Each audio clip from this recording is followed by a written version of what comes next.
నల్గొండ, ఖమ్మం, వరంగల్ పట్టభద్రుల ఎన్నికలపైన పార్టీ నాయకులతో కేటీఆర్ సమీక్ష సమావేశం నిర్వహించారు.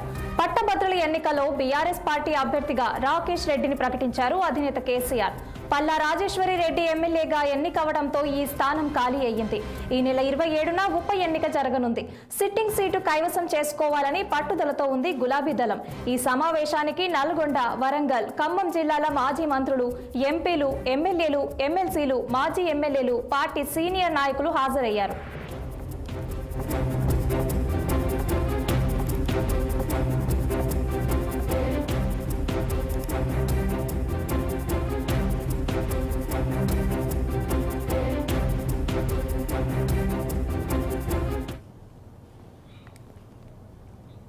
దీని మీద మరింత సమాచారం మా ప్రతినిధి రామ్ అందిస్తారు.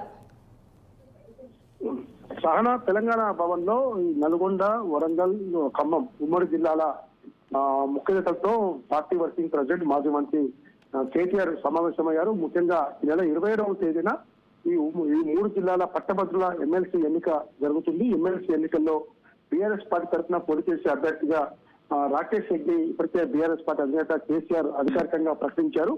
అయితే ఎన్నికను ఏ విధంగా ముందుకు తీసుకెళ్లాలి, మొత్తం కూడా పట్టభద్రులు దాదాపు 4 లక్షల ఓట్లకు పైగా పట్టభద్రులు ఈ రోజు ఉన్నారు. 3 జిల్లాలు కలిపి 3 జిల్లాల్లో కూడా పార్టీ యంత్రాంగం అంతా కూడా ఈ పట్టభద్రుల ఎమ్మెల్సీ ఎన్నికను చాలా ప్రతిష్టాత్మకంగా తీసుకొని ముందుకు పోవాలి. మొన్నటి వరకు జరిగిన లోక్సభ ఎన్నికల్లో ఏదైతే కార్యకర్తలు పనిచేశారో ఆ విధంగా ఇప్పుడు ఎమ్మెల్సీ ఎన్నిక విషయంలో కూడా ఆ విధంగా ముందుకు పోవాలని చెప్పి దిశానిర్దేశం చేసేందుకు కేసీఆర్ అధ్యక్షులు ఈ రోజు ఈ 3 జిల్లాల ముఖ్య నేతలతో సమావేశం ఏర్పాటు చేశారు. ఈ 3 జిల్లాలకు చెందిన ఎమ్మెల్యేలు, మాజీ మంత్రులు, అదేవిధంగా మాజీ ఎమ్మెల్సీలు, ప్రస్తుత ఎమ్మెల్యేలు, కొంతమంది ముఖ్య నేతలు కూడా తెలంగాణ భవన్ కి పిలిపించడం జరిగింది. 3 జిల్లాలకు చెందిన నేతలందరూ కూడా దిశానిర్దేశం చేసి ఖచ్చితంగా ఎమ్మెల్సీ ఎందుకంటే గత నల్గొండ, వరంగల్, ఖమ్మం ఈ 3 జిల్లాల ఎమ్మెల్సీగా ఉన్న పల్లా రాజేశ్వర రెడ్డి ఇప్పుడు జనగామ ఎమ్మెల్యేగా ఎన్నికయ్యారు కాబట్టి ఆయన రాజీనామాతో ఉప ఎన్నిక వచ్చింది. ఈ ఉప ఎన్నికల్లో ఖచ్చితంగా ఎమ్మెల్సీ స్థానాన్ని మనం కైవసం చేసుకునేందుకు ముందుకు పోవాలని చెప్పి ఆ విషయాలపైన ఏ విధంగా ముందుకు పోవాలి, కింది స్థాయిలో మండల స్థాయిలో కూడా